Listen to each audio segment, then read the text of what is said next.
Hey guys, welcome to another episode in my book series. So in today's episode, I'm going to be going over a book titled The Compound Effect by Darren Hardy. And it's a relatively short book, very easy read, but also very powerful. So it's one of those self-help books, self-improvement, and by its title, The Compound Effect. So basically the gist is that the power of your choices and the power of your habits, if done consistently over time, that you'll probably start to see success in whatever area that you're looking to improve on. So, kind of diving right into the book, basically, it's divided up into 6 chapters. He talks about choices, habits, momentum, influence, and the acceleration. So I just want to give like a quick summary of my takeaway from the book and the key points that kind of really stuck with me. Again, what I advise is anytime you're reading a book is you don't always have to agree on everything that the author states, but if you can just take out a few key points that could help improve your life in whatever area that you're looking to improve on, then it's totally worth it, and then you can always kind of refer back to. Because for me personally, I like to read a book, and then let's just say maybe 6 months or a year down the line, I can, I'll go back and reread it. Not maybe every single page, but just maybe the key areas or the key points that I really took away, and just kind of reread that section if you want.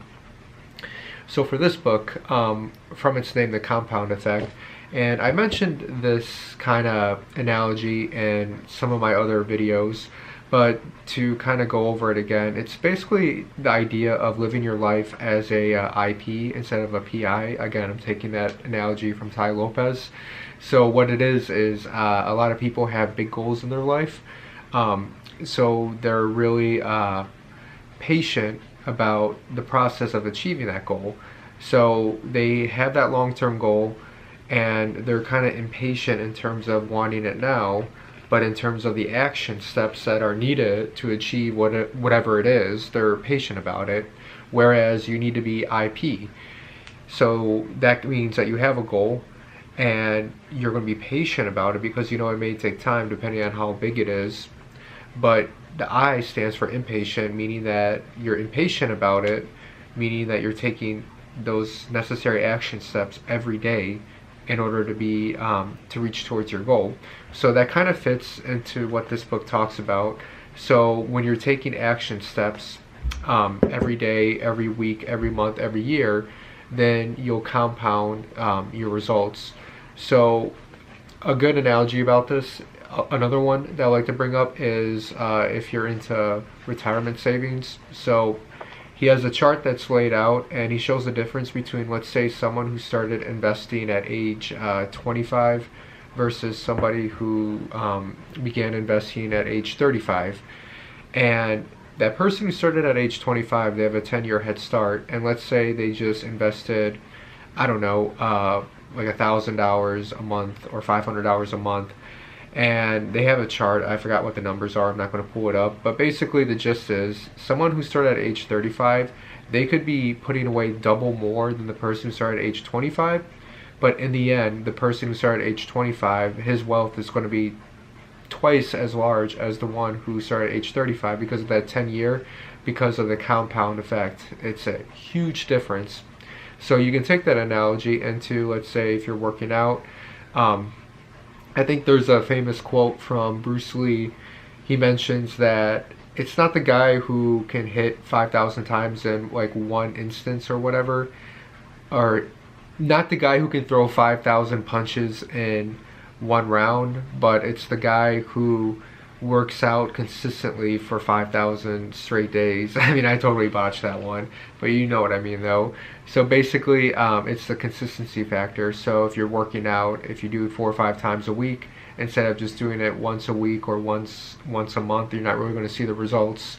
It's working on your goals, whatever they may be, working on your finances, working on your relationships, working on just about, whatever you want to do.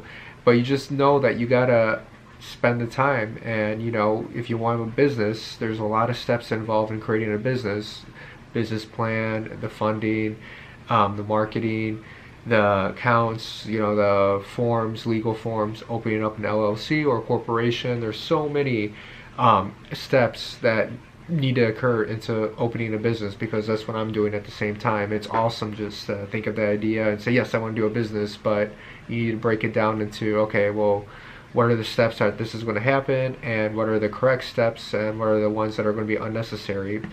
So that's what this book, kind of the main gist of it is that that's what I'm trying to reiterate to you guys, is that it's those action steps. So next time you see somebody who's really successful, maybe on the surface you hear this a lot, sometimes people are like, oh, he's probably lucky, or he was born into a good situation, which can happen, but a lot of times is that person put in the work while you weren't, or the competitors weren't.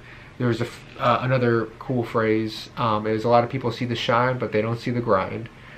So I mentioned like all these big entrepreneurs or these famous businessmen, is we see the end result, or the athletes, we see the end result, we see them performing, showing off their amazing skills, but little do we know the amount of work that they put in behind closed doors, when they woke up when everyone was still sleeping, or when they stayed when everyone left. So we don't see that. The media doesn't report that. They only report the like when someone becomes successful. Again, I mentioned this before, but going back to Bill Gates, from age 20 to age 30, he spent 10 straight years working, and he never took a day off. I think he slept under his desk, and then when he woke up, he went back to programming when he was building Microsoft. So again, everyone knows him as a billionaire, but people don't realize the crazy amount of work that he put in. And I'm not saying you have to be like super extreme. You definitely need some sort of balance. But I'm just saying, no matter what you want to be successful in, for the most part, it's going to take a lot of work every day, every week, and every month. And that's what that compound effect is, because the more you practice something, the more you're going to learn. You're going to make mistakes, and you're going to learn from those mistakes, and you're going to keep getting better. And that's where he also talks about then gaining that momentum, and then gaining that confidence to accelerate your results. So again, I'll recommend this book. It's a good read. It relates to probably anything that you're going through in life, because we're all trying to get better, hopefully. So I'll leave a link in the description for you guys to check out this book. Again, it's The Compound Effect by Darren Hardy. Recommend it. Again, guys, you may have the skill, you may have the talent, you may have the brains, but still, if you're not putting in that work every day, or at least consistently, then you're not going to achieve your results maybe as fast as someone who is. And when you start doing it, it's going to become like a bulletproof habit, and you'll feel a lot better about yourself, because you know that at the end of the day, that you're accomplishing your goals, and that you're one step closer to whatever goals that you set yourself out to be. Alright guys, thanks for watching the video. Talk to you later.